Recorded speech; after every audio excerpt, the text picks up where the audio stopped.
Hey y'all, it's Nadia Wilson checking in with She Magazine. We're here at the City of Empire Awards. We are here talking to all the girls that are entrepreneurs, talking about building wealth and more. Stay tuned for the content.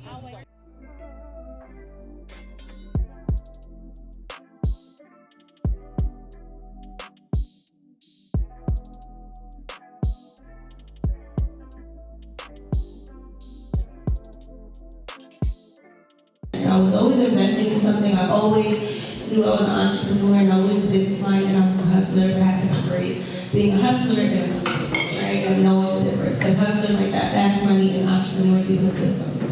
So yeah, like I just want to what lesson?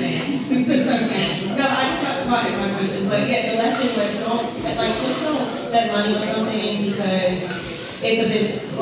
And another thing too, like going on social media because you see someone who has this business or a boutique or credit repair or somebody's doing insurance, don't do it because somebody else is doing it. Like you have to get up every day with this passion, knowing what you're doing, and you have to operate your money. I lost my mind. So OPM, leveraging credit, leveraging funding, or leveraging your whole capital. Okay, so as someone that is known for helping others level up professionally, what's one of the biggest mindset shifts people need before they can truly build wealth? Preparing for the money before it comes, because how can you build wealth if you can't control what you already have coming in? So before you get the money, my gem is always prepare before it comes to you. Know if you want to be a millionaire, what are you going to do with that $1 million money? Okay, because if not, if you don't plan ahead of time, you will lose it just as fast as you got it. Yeah, I've done heard some horror stories myself. Yeah, so what's one of the biggest misconceptions about entrepreneurs? That we're less busy because we're not working for other people.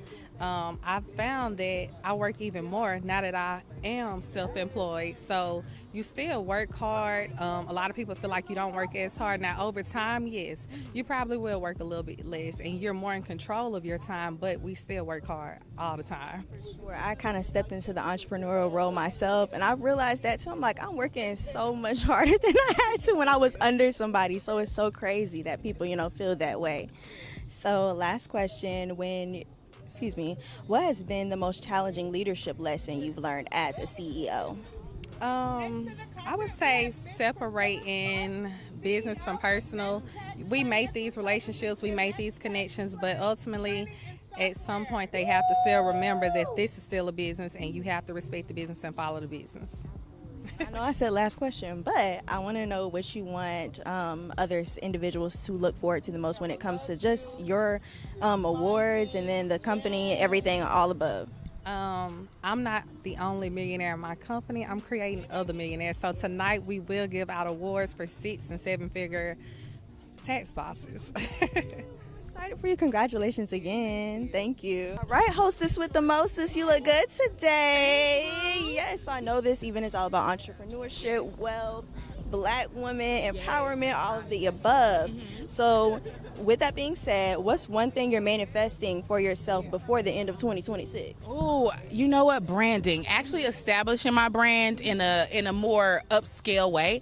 So my goal is really tonight to connect with everybody that I can. And I'm hoping that nobody leaves here without making a new buddy in business. That's my hope.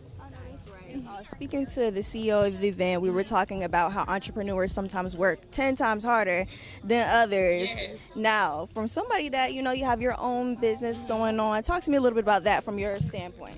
Yeah, so as an entrepreneur, it's not 9 to 5, right? And so you constantly have to have those creative juices flowing. And my method would be do it when I can. I'm not going to be pressured. You're going to give me anxiety in my business, heard you? Okay, so that's all I say is do it when you can, do it how you can, and show up. Show up tired, sleepy, sad, just show up. I know that's right. Well, thank you so much.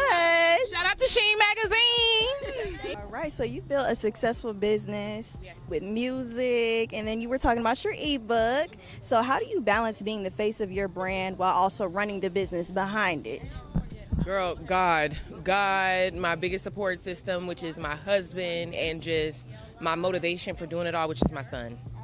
Yes. You mentioned your husband. I know he gave you your flowers, and people kind of misunderstood the message behind it. But again, you've been very vocal about building your own success while also being a part of that partnership.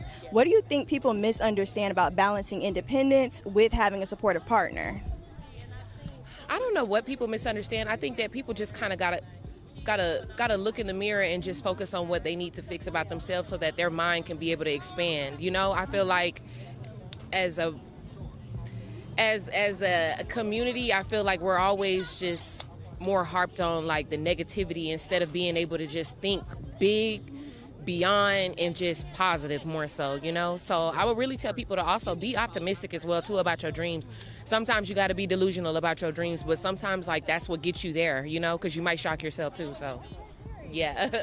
Exactly. And last question tonight is all about wealth, networking, and recognition. What's one thing you're manifesting for yourself this year? One thing I'm manifesting for myself, I want for my brand to reach new heights. And really, I got a few things though, but I would say for my brand to reach new heights, but also too for me being in this new era of like talking about business and just being like an inspiration to people and motivating them to just get up and do whatever it is. Like, I want that to be even bigger as well too, because I have a lot of advice to give, and just like, you know, I got a lot of motivation to give as well too. Yeah. You're always dropping gems on social media. I'm like, let me write that down. Yes, but congratulations, you know, for being a part of this event. It's very amazing to see all the Black entrepreneurs and all of you guys giving sound advice. So yes. Thank you. Thank you so much. You don't use it to buy bags and shoes. You use it to reinvest into your business so that you can grow and you can scale. Because listen, the girls are buying the bags. Yes. They're not saving their money. They don't know about Roth IRAs, the whole nine. So it's a problem. Saving it just to put it in a savings account. I mean, you're saving it, reinvesting it, you're flipping your money, because you just having it in a savings account is not going to be helpful. But if you're putting it back into inventory, marketing, affiliates, that's how you can grow your business. Thank you so much. Thank you.